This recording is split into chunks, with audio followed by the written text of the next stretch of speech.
پڑ جائے گا۔ ایک یہ کہتے ہیں کہ وہ یوم عاشورہ میں کوئی دعا ہے، کہتے ہیں کہ زندگی کا بیمہ ہو جاتا ہے، وہ جو اس کو پڑھ لے گا 1 سال تک اس کو موت نہیں آئے گی۔ تو یہ کیا ہے؟ ہو سکتا ہے کہ یہ کسی بزرگ کی طرف منسوب اس طرح کا کوئی بات ہو اور کسی نے اچھی نیت کے ساتھ اس کو لوگوں کے اندر عام کیا ہو، لیکن ہمارا مشورہ یہ ہے کہ اس قسم کی چیزوں کو لوگوں میں عام نہ کیا جائے، کیونکہ یہ ظاہری طور پر جو ہے یہ مضامین قرآن و حدیث کی تعلیمات سے متصادم سے نظر آتے ہیں۔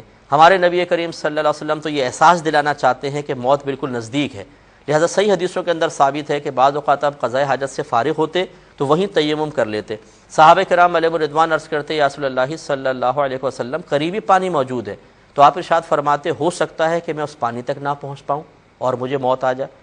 تو جو نبی اپنی امت کو یہ احساس دلانا چاہ رہے ہیں کہ موت کو یاد کرو، وہاں اس قسم کے مضامین دے کے موت سے بے پرواہ کرنے کی کوشش کرنا میرے خیال میں مزاج رسول کے سخت خلاف ہے۔ اسی طریقے سے رحمت کونین صلی اللہ علیہ وسلم ایک دفعہ ایک مجلس و محفل کے پاس سے گزرے تو صحابہ کرام ہنس رہے تھے، تو رحمت کونین صلی اللہ علیہ وسلم نے بآواز بلند ارشاد فرمایا کہ اپنی مجلسوں میں لذتوں کو توڑ دینے والی چیز کی ملاوٹ بھی کر لیا کرو۔ عرض کیا رسول اللہ صلی اللہ علیہ وسلم لذتوں کو توڑنے والی چیز کیا ہے؟ فرمایا موت کی یاد۔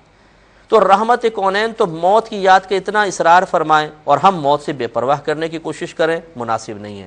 ایسی میری والدہ سیدہ عائشہ صدیقہ رضی اللہ تعالی عنہا نے سرکار کی بارگاہ میں عرض کی یا رسول اللہ صلی اللہ علیہ وسلم کیا کوئی ایسا شخص بھی ہے جو کفار سے لڑے بغیر بھی مقام شہادت حاصل کر لے؟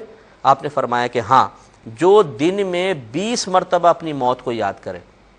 تو برا مانے بغیر، کیونکہ بعض لوگ فوراً ناراض ہو جاتے ہیں، برا مان جاتے ہیں، وہ چاہتے یہ ہے کہ بڑے سے بڑے عالم ہوں، کوئی مفتی میں تو خیر بڑا نہیں ہوں، میں تو چھوٹا سا طالب علم ہوں، جو ہم کہہ رہے ہیں وہ بات مانی جائے اور سر تسلیم خم کر لی جائے، اپنی سوچ نہ بیان کی جائے، اگر آپ کریں گے تو ہم ناراض ہو جائیں گے۔ تو میرے پیارے بھائی، ہماری کہی ہوئی بات پہ بھی غور کر لیجئے گا، اگر ہم غلطی پہ نظر آئیں آپ کو، ہماری اصلاح کر دیں، چلیں ہم آپ کو اجازت دے دیتے ہیں، لیکن اگر کوئی بات سمجھ میں آئے ہماری تو اس قسم کی چیزوں کو عام کر کے لوگوں کو غفلت میں مبتلا کرنا، کیا فائدہ زندگی کا بیمہ کروانے کا؟ مجھے یہ بتائیے، اگر 1 سال تک یہ دعا پڑھ کے موت نہیں آئے، بالفرض نہیں آئے، اس کا فائدہ کیا ہے؟ اس میں کون سا ثواب کا پہلو ہے؟ اس میں کون سے بلندی درجات کا پہلو ہے؟ نقصان کا پہلو میں نے بتا دیا۔ لوگ تو ویسے اپنی موت سے غافل ہیں، طول عمل کا پہلے شکار ہے، لمبی لمبی امیدیں باندھی ہوئی ہیں، اس میں آپ یہ اور دعا پکڑا دیں ہاتھ میں کہ لیجیے پڑھ لیجیے، سال بھر تک مرو گے نہیں۔ وہ اور کہے گا چلو ٹھیک ہے وہ مریں گے نہیں، پڑھ کے دعا اور گناہ کرے گا کہ جی اب سال بھر تک تو مرنا نہیں، آخر میں توبہ کر لیں گے۔ یہی تو اللہ تبارک و تعالیٰ کی حکمت عظیمہ ہے موت کے اچانک آنے میں، کہ انسان گھبراتا رہے کہ کل ہی موت آ جائے گی تو وہ توبہ کا دروازہ چھوڑے گا نہیں۔ ایک پرانے زمانے میں، پہلے زمانوں میں ایک شخص تھا، وہ ایک نبی کے پاس آیا اور اس نے عرض کی کہ حضور، معذرت چاہتا ہوں، یہ واقعہ لکھا ہے کہ شیطان، اس نے خواہش کا اظہار کیا اللہ تعالیٰ کی بارگاہ میں، ایک بزرگ تھے، کہ مجھے شیطان نظر آ جائے۔ اللہ تعالیٰ کی طرف سے الہام ہوا کہ ایسی خواہش نہ کرو، لیکن اس نے کہا کہ اللہ تعالیٰ بس دعا مانگتا رہا، اللہ تعالیٰ نے شیطان کو ظاہر کر دیا۔ جب سامنے شیطان آیا تو اس نے ڈنڈا اٹھایا کہ میں تجھے ابھی مارتا ہوں۔